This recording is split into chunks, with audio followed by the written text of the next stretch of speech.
जरा डीजी खान में उस्मान बुज़दार साहब के 4 भाई हैं, उनमें से 3 की कहानियां मैं आपको बताता हूं। एक के साथ कुछ मुखालफत है, जिस वजह से उस्मान बुज़दार साहब ने एक नोटिफिकेशन भी जारी किया था कि मेरा नाम लेके लोग काम करवा रहे हैं, तो मेरा नाम लेके कोई मेरा रिश्तेदार या कोई भी आए तो आपने काम नहीं करना।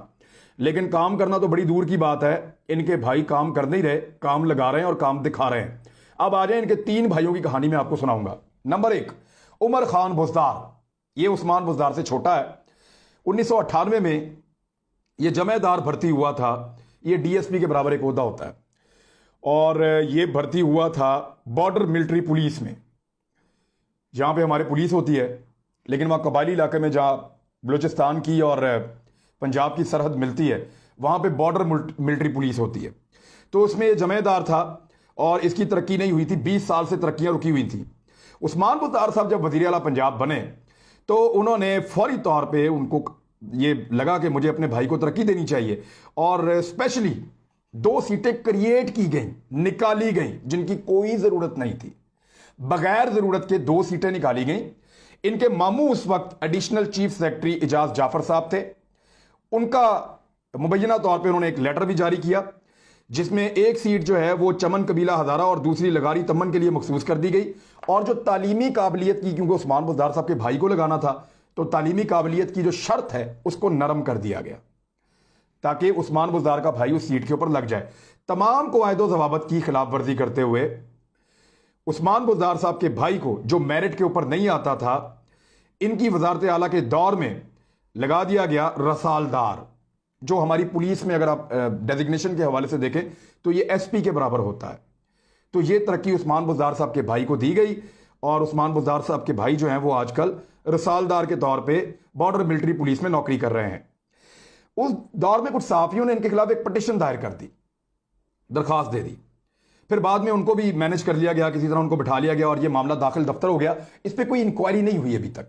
अगर कोई प्रॉपर इंक्वायरी हो और इस सारे मामले को डिग आउट किया जाए तो पता चलेगा कि उस्मान बुज़दार ने कैसे अपने भाई को तरक्की दिलवाई, और उसके लिए किस तरह आउट ऑफ द वे जाके कानून को तोड़ के अपने भाई को कहां से कहां बिठा दिया। नंबर 1। नंबर 2, अब इसके भाई की, आप उस्मान बुज़दार साहब के भाई की तस्वीर आप देखें, उमर खान बुज़दार की। ये इफ्तिताह कर रहा है। अच्छा, ये हर इफ्तिताह पे पहुंचता है। कमिश्नर इससे बड़ा ऑफिसर है, पीछे खड़ा हो जाता है। असिस्टेंट कमिश्नर इससे बड़ा ऑफिसर है, पीछे खड़ा हो जाता है। डीसी इससे बड़ा ऑफिसर है, पीछे खड़ा हो जाता है। एमपीएस एमएनएस करीब नहीं आते। ये बंदा वहां पे वीआईपी बना हुआ है। ना इसका पाकिस्तान तहरीक इंसाफ से कोई ताल्लुक, ना ये एक सरकारी मुलाजम है छोटा सा, वो जाके मंसूबों के इफ्तिताह कर रहा है, मंसूबे हुकूमत पंजाब के इफ्तिताह कर रहा है एक रसालदार। तो ये बात आपको समझ आती है? पाकिस्तान तहरीक इंसाफ के वर्कर्स को अगर समझ आती है तो उनको मेरी तरफ से बहुत मुबारकबाद। उमर खान भी मुबारक और उस्मान बुज़दार भी मुबारक। ये उमर खान का कारनामा है जो मैं आपको बता रहा हूं कि ये इफ्तिताह पे इफ्तिताह कर रहा है वहां पे अपने इलाके में। हुकूमत पंजाब के फंड से जो चीज़ें बनती हैं उनका ये इफ्तिताह करता है। अब जरा आ जाए, एक और इसका छोटा भाई है।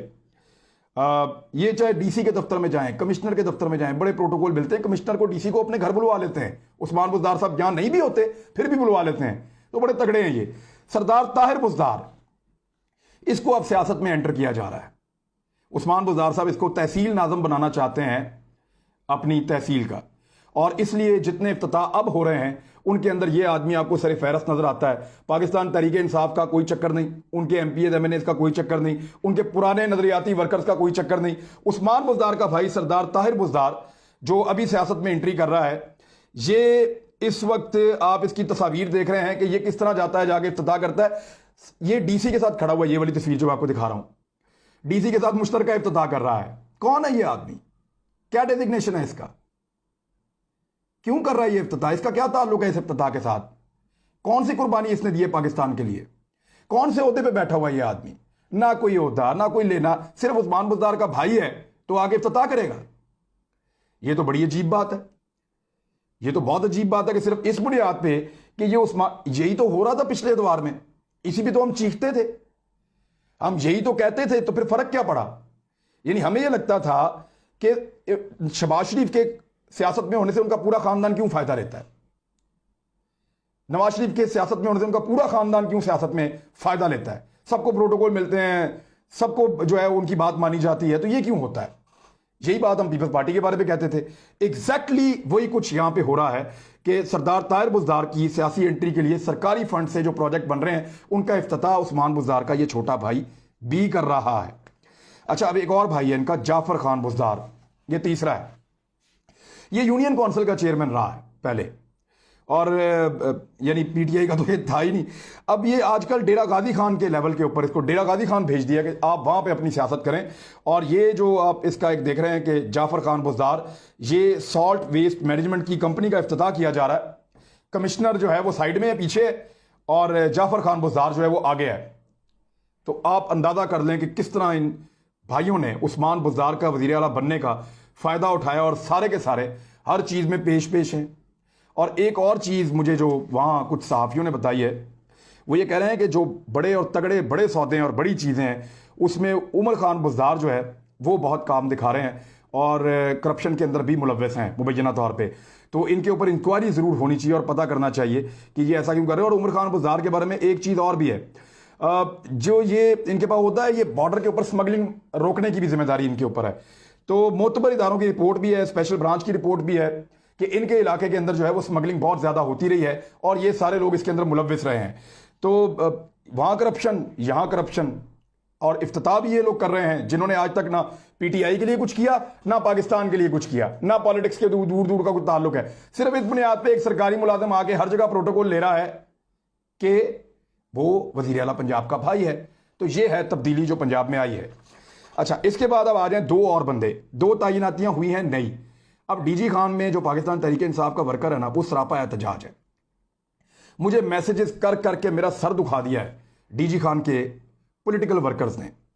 उन्होंने दो नाम मुझे भिजवाए हैं, और ये देख लें आप, एक नोटिफिकेशन आपको दिखा रहा हूं। ये आमिर अब्दुल्ला नाम का वज़ीर आला पंजाब शिकायत सेल है, उसका इसको डीजी खान का हेड लगा दिया।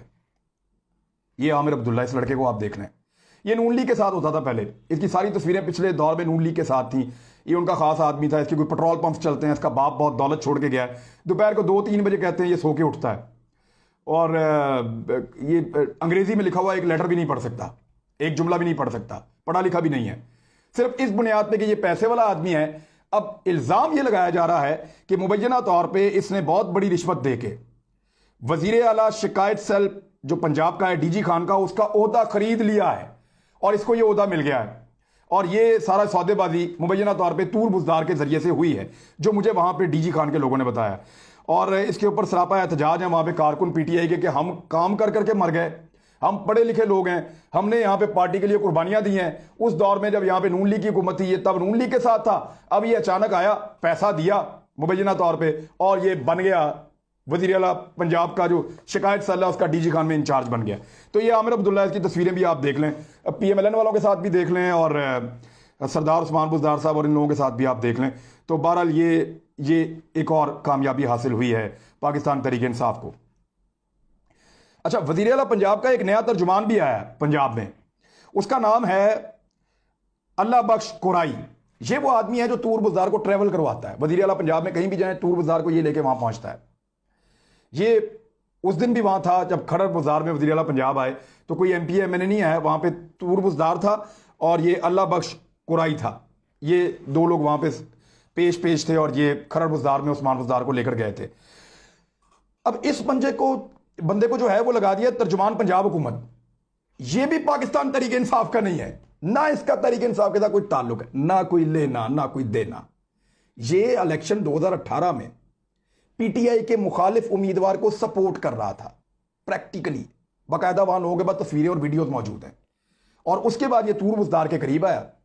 तूर बुज़दार साहब को मुबैना तौर पे ये बंदा पार्टियां घेर के देता है, मोटी असामियां जिनके काम करवाने होते हैं, इसलिए उनके बहुत करीब है।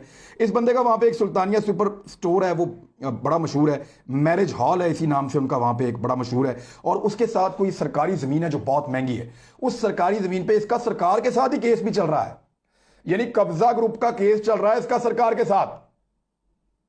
कब्जा ग्रुप का केस चल रहा है सरकार के साथ, सरकारी जमीन उसको लेना चाहता है। उस बंदे को उठा के, ये चौहान साहब के साथ इसकी तस्वीर है, चौहान साहब ने मुझे फोन भी किया था कि बस कर दो, उस्मान बुज़दार के मामले पे आप खत्म कर दें। मैंने कहा जी मैं क्यों खत्म कर दूं, मैं कन्विंस्ड हूं कि एक आदमी आपने गलत लगा दिया है। अगर मुझे करप्शन पता चल गई और मैं ना बताऊं तो ये तो ज्यादती है। हाँ, अगर मुझे ना पता होती और मैं ना बताता तो अलग बात थी। अब मुझे पता चल रहा है, लोग मुझे रोजाना चीजें भेज रहे हैं, मेरे पे एतबार करके भेज रहे हैं, तो मैं उनको धोखा नहीं दे सकता। बहरहाल ये एक और बंदा जो है, इसको ये देखें, तर्जुमान का सर्टिफिकेट जो है वो फराम किया जा रहा है चौहान साहब के जरिए से, और ये बंदा जो है वो वजीर आला पंजाब का, हुकूमत पंजाब का एक तर्जुमान ऐसा बंदा लग गया जिसका ना हुकूमत पंजाब से कोई ताल्लुक, ना सियासत से इस तरह का कोई ताल्लुक कि तरीके इंसाफ के लिए उसने कुछ किया हो, बल्कि इसके बाद पैसा है और तूर बाजार के साथ इसका ताल्लुक है, और तूर बाजार के साथ इसकी तस्वीरें बहुत सारी, ये आप देख लें, ये आपको नजर आ रही हैं। तो इस किस्म के काम जो है वो ये लोग कर रहे हैं। अकरबा परवरी उरूज पे है, प्रोटोकॉल्स उरूज पे हैं, करप्शन जो है वो उरूज के ऊपर है, आपको नजर आ रही है, और किस तरह के लोगों को, नाअहल लोगों को नवाजा जा रहा है वो भी आपके सामने है, और पाकिस्तान तहरीक इंसाफ के वर्कर के साथ ज्यादती दर ज्यादती की जा रही है, और वो एहतजाज करने के अलावा या खान साहब के मुंह की तरफ देखने के अलावा और कुछ नहीं कर पा रहा। ये सिचुएशन मैंने आपको अभी तक बताई है। अब मैं आपको बताऊंगा जमीनों के कब्जों के मामला आने वाले दिनों में, कि जमीनों पे कौन कौन से उस्मान बुज़दार साहब के करीबी लोग हैं जिन्होंने कब्जे किए और किस तरह की जमीनों पे कब्जे किए हुए हैं, और वो लोग जो बेचारे जिनकी जमीनों पे कब्जे किए हुए हैं वो क्या कह रहे हैं, और उनकी बात क्यों नहीं सुनी जा रही, क्योंकि वज़ीर आला पंजाब वहां पे मौजूद हैं। ये भी आपको बताऊंगा। और ये जो साहिवाल वाला इशू है ना, इसको याद रखिएगा, ये मैंने आपके सामने रखना है। कमिश्नर साहिवाल के जाने के इम्कान तो बहुत ज्यादा हैं, हो सकता है उसको ट्रांसफर करके ये अपना काम किसी और कमिश्नर को लाके करवा दें, लेकिन अगर कमिश्नर रह गए या चले भी गए, दोनों सूरतों में मैं जरा पूरा मामला स्टडी कर लूं, मैं आपके सामने रखूंगा, लेकिन मुझे शक है कि इस कमिश्नर को इनको हटाना पड़ेगा, और ये बात पूरे साहिवाल में फैली हुई है। अब तक लिए इतना ही, अपना ख्याल रखिएगा। एक और वीलॉग करेंगे, ये 8वां है, 9वां 10वां 11वां 12वां भी करेंगे। अपना ख्याल रखिएगा। अल्लाह हाफिज।